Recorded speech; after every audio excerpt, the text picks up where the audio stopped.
Bon, j'ai toujours pas passé mon coup de fil. Ça va venir. Je suis un peu perturbé parce que j'ai fait tomber mon téléphone. L'écran s'est brisé. Et du coup, en fait, il y a une rainure pile au niveau de l'objectif de la caméra. C'est pour ça que vous voyez une espèce de faux jour. C'est samedi matin, c'est le week-end.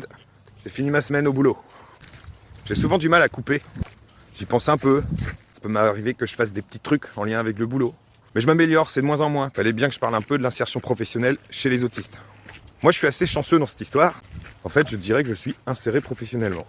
Mais n'empêche que c'est pas tout le temps évident. Même si je me sentais bien décalé, c'est vraiment au moment où je suis rentré dans le monde du travail et des responsabilités inhérentes, démarches administratives, papier, vie d'adulte, quoi, que je me suis rendu compte qu'il y avait peut-être un truc structurel chez moi, en fait. Alors j'ai fait pas mal de boulot dans ma vie, et ce que je retiens, c'est la fameuse épreuve de l'entretien d'embauche. Un entretien d'embauche, en fonction de qui t'as en face, je trouve ça hyper compliqué. Tu sais, moi je suis tombé sur des gens qui souriaient pas, qui disaient rien, il y avait des gros silences, et tu pouvais pas trop te situer.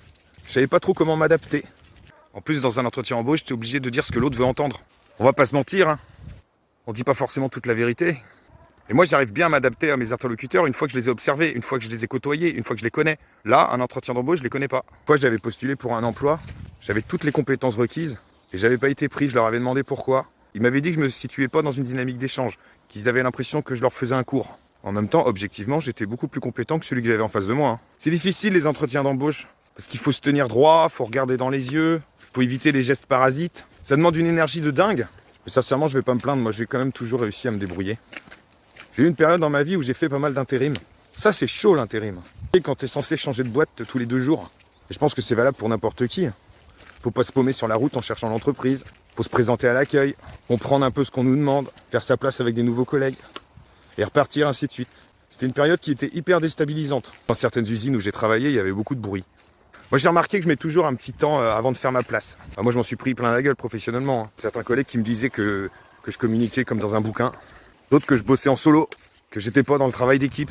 Mais ça dépend vachement de la personnalité des gens avec qui tu bosses, en fait. Si c'est les gens qui sont pas clairs, qui font en permanence des insinuations que toi t'arrives pas à capter, tu peux vite rentrer dans des grosses anxiétés. Le collègue avec qui j'étais en conflit m'avait dit que j'avais des problèmes psychologiques.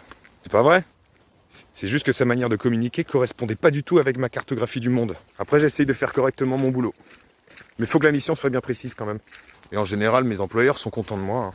Je fais les choses comme il faut faire, et je dis facilement ce que je pense. Puis dans le monde du travail, il n'y a pas que le travail, il y a aussi les relations avec les collègues. Ça, c'est un truc qui est pas simple, c'est les moments de pause. L'expérience de la machine à café. C'est essayer de tenir des conversations sur la pluie et le beau temps. C'est beaucoup plus facile pour moi si on parle du boulot, ou si je parle d'un de mes intérêts. Les boulots les plus difficiles pour moi, c'était des boulots où j'étais en open space, quand il y a du monde et du bruit partout, là.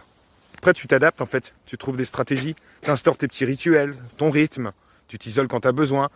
Bon, encore faut-il qu'il y ait un endroit pour s'isoler. Au fur et à mesure du temps, tes collègues aussi ils commencent à te connaître. Et là, ça devient cool. Quand toutes tes petites bizarreries, elles sont respectées, acceptées et comprises. Plus le monde de l'emploi des entreprises sera sensibilisé à l'autisme, plus ils pourront mettre en place des aménagements pour accueillir au mieux ces personnes-là. C'est assez redoutable d'avoir un autiste dans son équipe. Il y a un compliment qu'on m'a fait il n'y a pas très longtemps et ça m'a fait plaisir. C'est que j'avais une conscience professionnelle à un très haut niveau. Après, tu peux avoir des aménagements mis en place dans le cadre de la reconnaissance MDPH, en fait. Ça dépend de là où tu bosses et ça dépend des conditions de travail. Moi, par exemple, j'en ai pas forcément besoin. Parce que j'essaie de trouver l'équilibre entre ce qu'on me demande et ce qui me correspond. Et je trouve que ça le fait pas mal, ouais. J'ai la chance de travailler dans un secteur où, d'emblée, il y a une sensibilité, une compréhension et une solidarité. Je pense qu'avoir un autiste dans son équipe, ça impose juste de se rappeler que même au travail, il faut prendre soin des uns des autres, en fait. Parce qu'on n'a pas besoin d'être autiste pour avoir des besoins, en fait. En tout cas, depuis que je suis sorti de mon placard autistique, j'ai eu que des bons retours. Je trouve que mes collègues sont hyper cool, hein. Puis c'est vachement bien aussi de se dire qu'on peut en discuter librement. Mes collègues pourront me le dire quand je fais le con. Je préfère largement ça plutôt qu'ils s'imaginent des trucs. Parce que dans tous les boulots que j'ai eus, j'ai toujours eu droit à des petites remarques. Ah, j'ai du mal à te capter, y a un truc. Après, on n'empêchera jamais, hein, les gens de juger. Parce que quand tu as un handicap invisible, c'est parfois dur de se représenter le truc. Pour moi, il y a une période professionnelle qui a été compliquée, c'était le confinement. C'est de devoir faire un peu de télétravail, passer des coups de fil. Parce que mine de rien, ça a pété des repères. Et je trouvais compliqué le mélange des espaces physiques. C'est-à-dire que finalement, mon boulot, je devais le faire à la maison. Plus le collège à la maison. Enfin, tous les espaces se sont mélangés, j'étais un petit peu perdu. J'étais bien content de retourner au travail.